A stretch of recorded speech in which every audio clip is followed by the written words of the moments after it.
नमस्कार। नई परख के राष्ट्रीय मुद्दा कार्यक्रम में आप सब लोगों का स्वागत है। हम प्रोफेसर अभय कुमार दुबे से आज दिन भर की राजनीतिक घटनाओं के बारे में चर्चा करेंगे।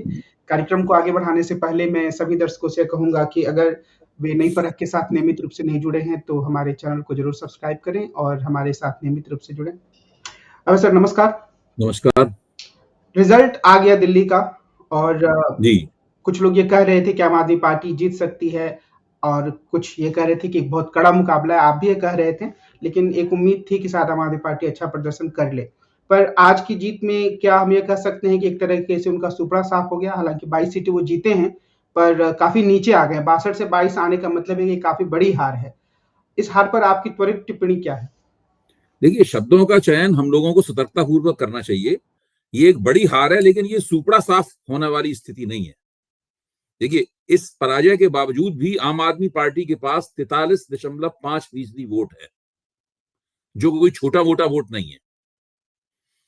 भारतीय जनता पार्टी के पास 45.61% वोट है, 45.61% वोट है।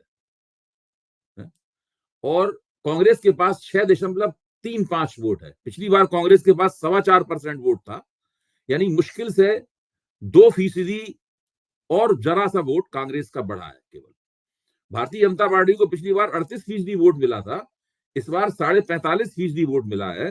तो आप इसको मान लीजिए कि भारतीय जनता पार्टी का 7% वोट बढ़ा है, 7%। आम आदमी पार्टी का वोट जो है वो शायद 9 से लेकर 10% वोट कम हो गया है। अच्छा, अब हम लोगों को देखना ये है कि 10% वोट आम आदमी पार्टी का कौन सा कम हुआ है, कहां कम हुआ है। जो आम आदमी पार्टी का कम हुआ है वही भारतीय जनता पार्टी का बढ़ा है। जाहिर है उसी में से 7% भारतीय जनता पार्टी का बढ़ा है और कांग्रेस को मिल गया है 2% करीब।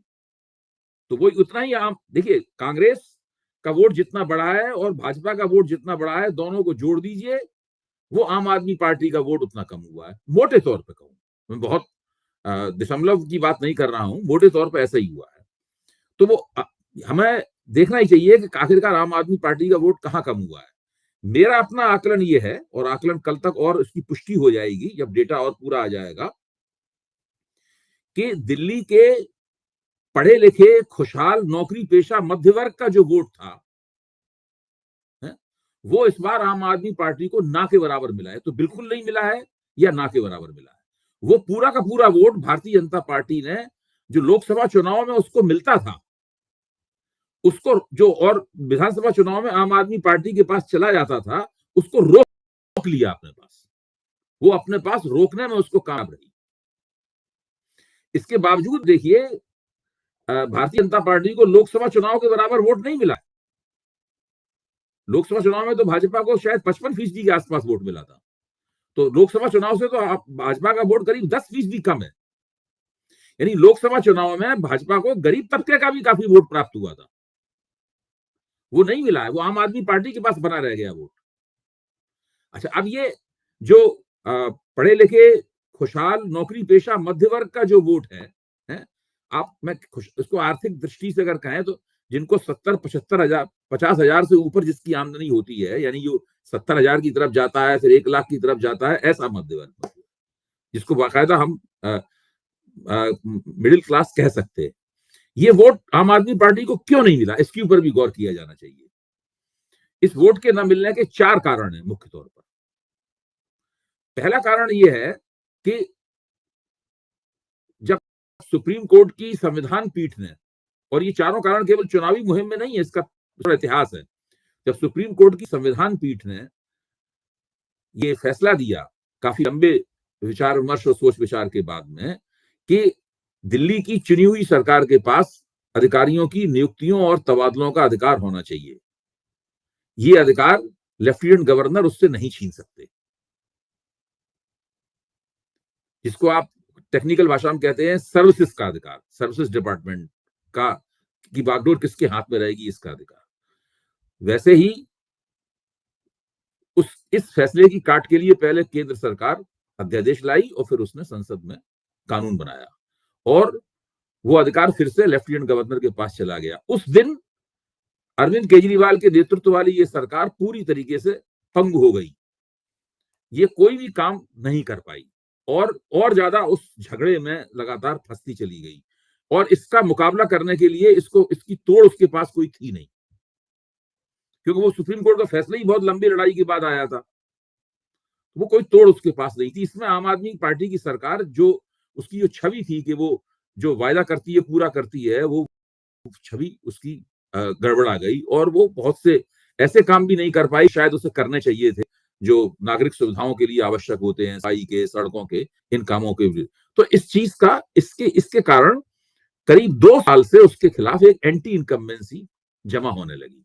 ये एक ऐसी एंटी इनकम्बेंसी थी जिसको पलटा नहीं आ सकता था, जिसका कोई तोड़ नहीं था।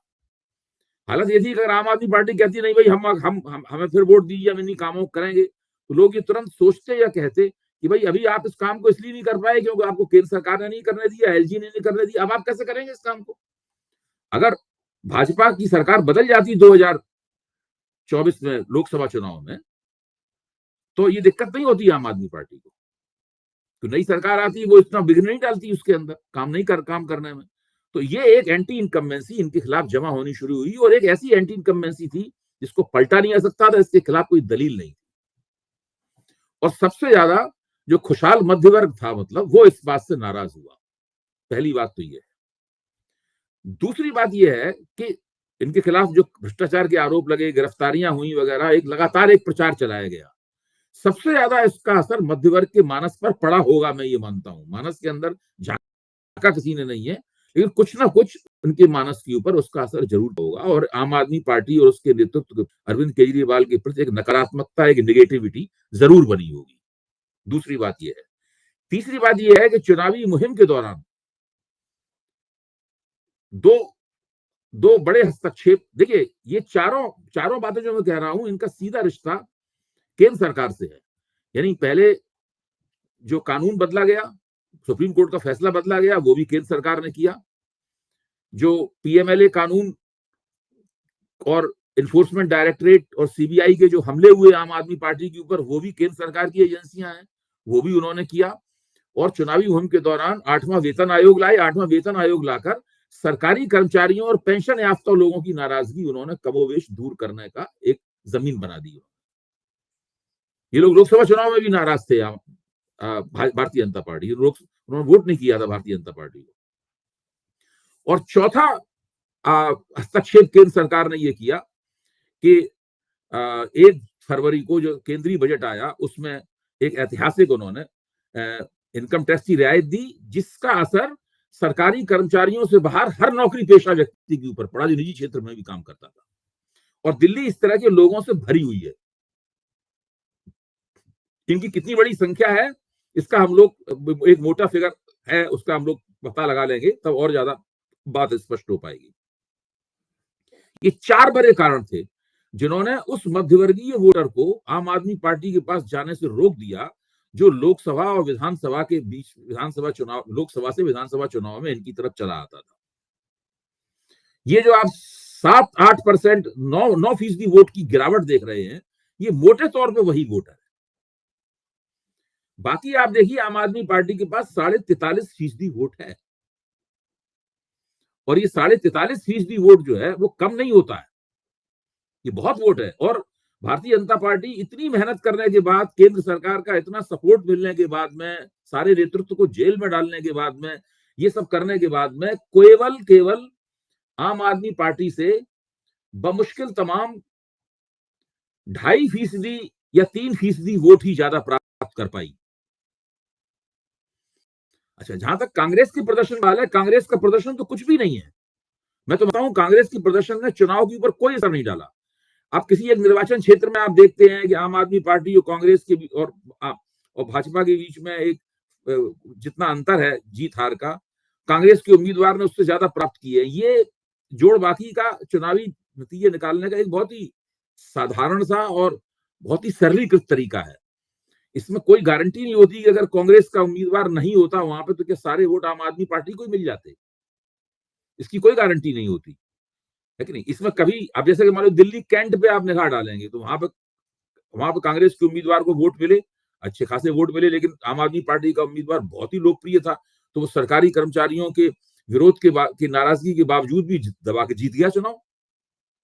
अच्छे खासे वोटों से चुनाव जीता। और कहीं पे आप देखते हैं कि अरविंद केजरीवाल हारे तो वो उतने जितने वोट संदीप दीक्षित को मिले, लगता है उतने ही वोटों से हार गए। या मनीष सिसोदिया हारे तो वो 600 वोट से हारे, तो अगर कांग्रेस के उम्मीदवार 2-3 हजार वोट नहीं ले जाता तो वो मनीष सिसोदिया नहीं, कांग्रेस के उम्मीदवार ने वहां बहुत वोट थे, फरहाद सूरी ने 6,000 वोट काटे, तो वो 6,000 वोट, वो 600 वोट से ही हारे मनीष सिसोदिया। तो मैं ये कह रहा हूं कि ये कोई बहुत अच्छा तरीका नहीं है चुनावी विश्लेषण का। अगर आप बड़ी तस्वीर अगर आप देखेंगे तो आप पाएंगे कि कांग्रेस ने चुनाव नतीजों के ऊपर ना के बराबरी प्रभाव डाला, क्योंकि उसके वोटों में कोई खास वृद्धि ही नहीं हुई, वो दूने वोट भी नहीं कर पाई अपने। मेरा तो मानना यह है कि कांग्रेस अगर अपने और ज्यादा वोट बढ़ाती तब वो कहीं आम आदमी पार्टी के वोट काटती हुई नजर आती और कहीं भाजपा के वोट काटती हुई नजर आती, लेकिन ऐसा कुछ नहीं हुआ। आप देखिए जो दलित सीटें हैं उनमें भी 4 सीटें भाजपा ने जीती हैं, 8 सीटें आम आदमी पार्टी ने जीती हैं। और जो मुस्लिम बहुल सीटें जो हैं उसमें आम आदमी पार्टी का प्रदर्शन कोई खास बुरा नहीं रहा है उसमें वहां पर।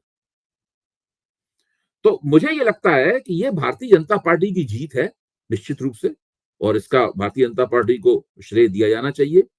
आम आदमी पार्टी की हार है, आम आदमी पार्टी को बहुत कुछ अभी ऊहापोह करना है, बहुत कुछ जांच पड़ताल करनी है, बहुत कुछ विश्लेषण करना है, ये सही बात है। आम आदमी पार्टी का बड़ा नेतृत्व भी हार गया है, मनीष सिसोदिया हार गए, केजरीवाल हार गए और सौरभ भारद्वाज हार गए। ये कोई छोटी मोटी बात नहीं है, 3 बड़े नेताओं का इस तरीके से चुनाव हारना। और सौरभ भारद्वाज की तो अपने क्षेत्र में बहुत ही अच्छी छवि थी, उनके बारे में कहा जाता है, मैं जितने बार ग्रेटर कैलाश कई बार जाने का मौका मिलता है, हमारे कुछ मित्र हैं और वो भाजपा समर्थक हैं, तो वो हमेशा सौरभ भारद्वाज की तारीफ करते थे, लेकिन फिर भी सौरभ भारद्वाज चुनाव हार गए। तो ये परिस्थिति है, इस परिस्थिति का मुकाबला आम आदमी पार्टी को करना होगा। ये पराजय जरूर है और काफी जिसे कहते हैं हिला देने वाली पराजय है, लेकिन ये सूपड़ा साफ नहीं है। सूपड़ा साफ भारतीय जनता पार्टी का हुआ था 2015 में जब उनकी 3 सीटें रह गई थी। सूपड़ा साफ भारतीय जनता पार्टी का हुआ था 2020 में जब उनकी केवल 8 सीटें आई थी। पहली बार 31% 32% वोट आया था, दूसरी बार 38% वोट आया था। तो मुझे नहीं लगता कि इसको सूपड़ा साफ की निगाह से देखा जाना चाहिए। ये कोई ऐसी पराजय नहीं है जिस पराजय से उबरा ना जा सके। जी मेरे पास कई सवाल है लेकिन मैं एक-एक करके उन पर आऊँगा। आज हमारे एक मित्र जो कि सीपीआई-एम के बड़े एक्टिविस्ट हैं, उन्होंने एक बहुत महत्वपूर्ण बात की। उन्होंने कहा कि भले ही कांग्रेस का प्रदर्शन अच्छा ना रहा हो, लेकिन कांग्रेस के नेताओं ने जिस तरीके से आम आदमी पार्टी की लगातार आलोचना की, उससे आम आदमी पार्टी और अरविंद केजरीवाल एक आइसोलेशन का शिकार हो गए और स्थिति वैसी ही बनी जैसी कांग्रेस की स्थिति 2014 में बनी थी। अन्ना आंदोलन के कारण कांग्रेस आइसोलेशन में चली गई और एक भावना बनी कि ये कुछ गड़बड़ी तो है इनके साथ। तो क्या आप इससे सहमत हैं? नहीं, देखिए, कहने के लिए उनकी बात को हम मान भी सकते हैं, लेकिन अगर विश्लेषण करें तो जिसको वो अकेलापन या आइसोलेशन या अलगाव कह रहे हैं, वो कहीं आम आदमी पार्टी के प्रदर्शन में तो दिखता नहीं। कांग्रेस की तो कितनी सीटें रह गई थी 2014 में, आपको याद है कांग्रेस कितनी 50 से भी नीचे आ गई थी कांग्रेस। आम आदमी पार्टी के साथ तो ऐसा नहीं है। जब वोटों की गिनती हो रही थी, एक बार आम आदमी पार्टी 31 सीटों तक में बढ़त बनाई थी उसने। तो वो टीवी के जो एंकर होते हैं वो थोड़े से घबरा गए थे, अरे इनकी सीटें तो बढ़ने लगी फिर से। ऐसी स्थिति भी आई थी। अभी 22 सीटों शायद उन्होंने जीती हैं, उन्होंने आम आदमी पार्टी ने। तो मैं कहना ये चाहता हूं कि ये थीसिस उनकी हो सकती ठीक हो। मैं तो ये मानता हूं कि इंडिया गठबंधन, अगर इंडिया गठबंधन की राह देखा जाए तो इस चुनाव में कांग्रेस अकेलेपन का शिकार थी। कांग्रेस के साथ इस गठबंधन की कोई भी पार्टी नहीं थी, सारी पार्टियां अरविंद केजरीवाल के साथ थी। अच्छा, अब जहां तक मतदाताओं का सवाल है, जैसे हमने कल जिक्र किया था नई परख के कार्यक्रम में कि अगर हम मान लें कि एक दिल्ली की इनकम का पिरामिड 5 फुट का है, तो उसको ऊपर के 2.5 फुट में जो लोग हैं वो सारे भारतीय जनता पार्टी के खाते में आप डाल दीजिए, और नीचे का जो हिस्सा है, जो नीचे का हिस्सा है उसमें उसका ज्यादा बड़ा हिस्सा, यानी जो गरीब आदमी है या जो लगातार जैसे नीचे उतरते जाएंगे लोगों की गरीबी बढ़ती जाएगी, वो है 43.5 43% वोट जो है वो वही वही वोट है, वरना इतना वोट भी आम आदमी पार्टी को कहां से मिला? जब दिल्ली के श्रेष्ठ वर्ग ने या अमीर आदमी ने वोट नहीं दिया, दिल्ली के मध्य वर्ग ने ना के बराबर वोट दिया, तो ये वोट कहां से आया 43% वोट? भाई 100 में भ्रष्टाचार के इल्जाम है, 100 में 43.5 वोटरों ने अरविंद केजरीवाल के खिलाफ जो इल्जाम लगाए गए थे और आम आदमी इल्जामों पर यकीन नहीं किया उन्होंने।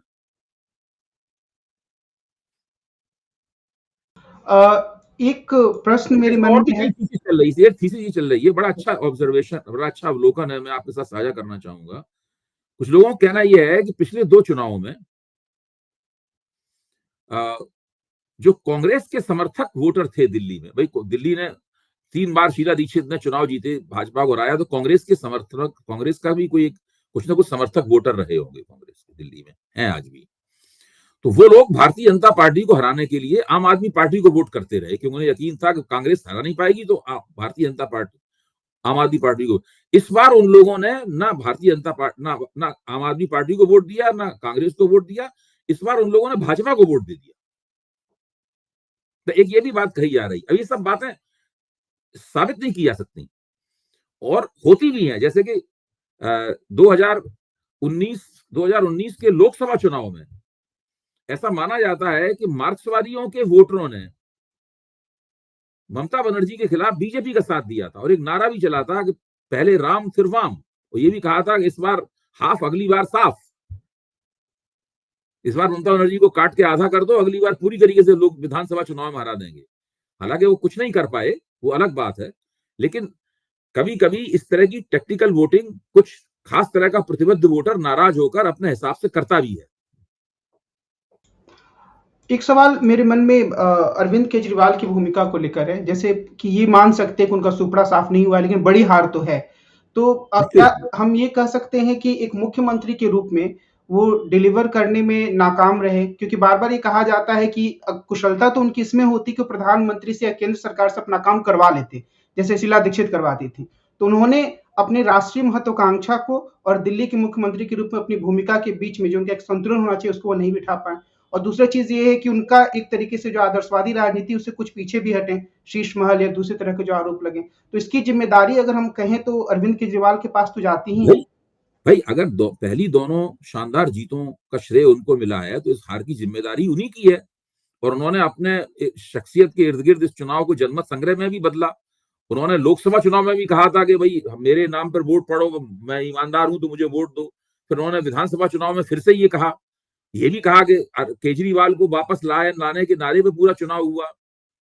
वो आतिशी उस कुर्सी पे भी नहीं बैठती थी, इस कुर्सी पे केजरीवाल बैठते थे। तो ये सब जो हुआ उसमें केजरीवाल के नाम पर एक तरह का जनमत संग्रह तो हो ही गया यहाँ पर, तो उसमें नुकसान तो केजरीवाल को हुआ ही है। केजरीवाल की स्थिति आम आदमी पार्टी में भी कमजोर हुई होगी, केजरीवाल की स्थिति इंडिया गठबंधन में भी कमजोर हुई है। अब इन तमाम जो कमजोरियां हैं, दुर्बलताएं आई हैं, नुकसान हुए हैं, इनसे केजरीवाल को उबरने के लिए मेहनत करनी पड़ेगी।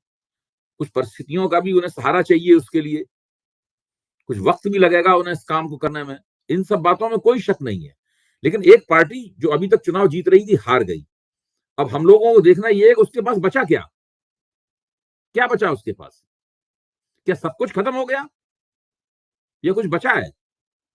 भाई हार की समीक्षा तो करनी पड़ेगी ना। तो मुझे लगता है कि सब कुछ खत्म नहीं हुआ है।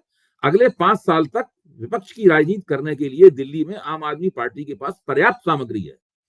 उसके पास 43.5% वोट है, उसके पास 22 एमएलए हैं, उसके 2 बड़े नेता चुनाव जीत गए हैं, आतिशी और गोपाल राय, बाकी हार गए हैं। 2 बड़े नेता चुनाव जीत गए हैं। उसके पास नई दिल्ली महापालिका का प्रशासन है।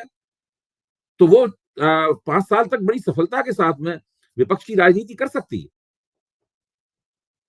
एक आखिरी सवाल और बात है, मेरा मानना यह है कि भाजपा खामोश नहीं बैठेगी। वो अभी केजरीवाल, सिसोदिया, इन सबको फिर से जेल भेजेगी, क्योंकि उनके ऊपर मुकदमे चल रहे हैं।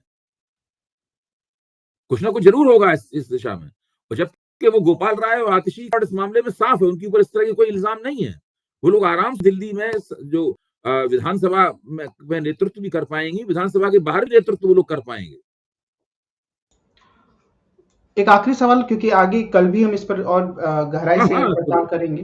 आखिरी सवाल मेरा ये है कि जैसे आम आदमी पार्टी ने मुस्लिमों के मुद्दे पर आमतौर पे खामोशी ओढ़ ली, और दिल्ली का दंगा भी हुआ तो वहां जाकर वो गांधीवादी तरीके से ही प्रतिरोध दर्ज कर सकते थे, पर उन्होंने कोई बयान भी नहीं दिया। तो जब तक जीत मिली तब तक इसके लिए कहा गया कि ये अच्छी ही चीज थी रणनीतिक रूप से। लेकिन क्या दीर्घकालिक रूप से वो एक चूक भी साबित हुई? भले उनका प्रदर्शन अच्छा रहा, लेकिन कई सीटों पे वो इसलिए हारे क्योंकि बहुत मजबूत कैंडिडेट नहीं था। ताहिर हुसैन को 33,000 वोट मिले हैं, तो जहां भी विकल्प था मुस्लिम मतदाता उधर गए। तो ये एक तरीके से उनकी राजनीतिक चूक थी कि वो मुस्लिमों के मुद्दे पर एकदम खामोशी ओढ़ ली उन्होंने। देखिए, ये एक समस्या है, ये केवल अरविंद केजरीवाल की समस्या नहीं है, ये एक समस्या है। अरविंद केजरीवाल उस समस्या का कोई काट नहीं ढूंढ पाए। वो समस्या ये है कि पूरे देश में जो डिस्कोर्स है, राजनीतिक विमर्श है, वो हिंदू सांप्रदायिकता के शिकंजे में चला गया है और हमेशा सब लोगों को डर रहता है कि भाई इसकी प्रतिक्रिया हो जाएगी और हम हिंदुओं के बीच में प्रिय हो जाएंगे, हमको मुस्लिम परस्त मान लिया जाएगा। कांग्रेस के अंदर भी इस तरह की बहस चलती थी। एक एंटनी ने क्या कहा था चुनाव 2014 की हार के बाद, जनता हमको मुस्लिम परस्त मानती है, लोग हमें मुस्लिम परस्त मानते हैं। तो इस प्रकार की ये बात है, ये एक समस्या है और इस समस्या का राहुल गांधी ने कुछ हिम्मत के साथ में इसका प्रतिवाद किया है, इसकी काट की है।